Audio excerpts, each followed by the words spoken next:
Then, with the races done, the gifts all given, and now, if any one of you has courage, a keen heart in his breast, let him step forward and lift his hands bound up with leather gauntlets. The contest is announced. Aeneas sets 2 prizes for the boxing match. The victor will gain a bullock dressed in gold and garlands. A sword and stately helmet will console the loser. There is no delay. Straightway, among the mighty murmurs of the crowd, the Trojan Dares stands. He shows himself in all his overwhelming power. Dares, the only one who used to box with Paris. He who, near by the mound where matchless Hector now lies, had beaten down the champion Butes, a son of Amycus's Babrician house, who stalked along with his tremendous bulk, and stretched him dying on the yellow sands. For such is Dares, he who is the first to raise his head high for the contest, show his massive shoulders, toss his arms about and turn, and stretch, and beat the air with blows. They look for a contender, but no one in that great crowd will dare to box or bind his hands with gauntlets. So in eagerness, and thinking no one else would claim the prize, Dares stood up before Aeneas. Then, without delay, he grips the bullock's horns in his left hand and speaks out. Goddess born, if no one dares to trust himself to face me, how long am I to stand? How long to linger? Then order me to lead away my gift. As one, all Dardans shouted their approval and asked that he receive the promised prize.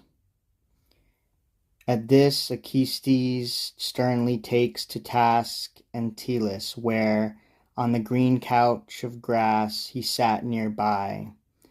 Antyllus, once the bravest of heroes, but how useless now!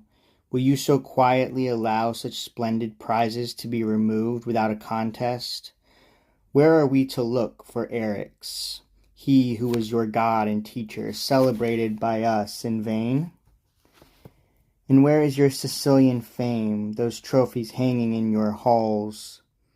To this, Antyllus, it is not that love of praise or fame has left me, driven off by fear, but that my blood is chilled and dulled by slow old age. My body's force is numb, is cold.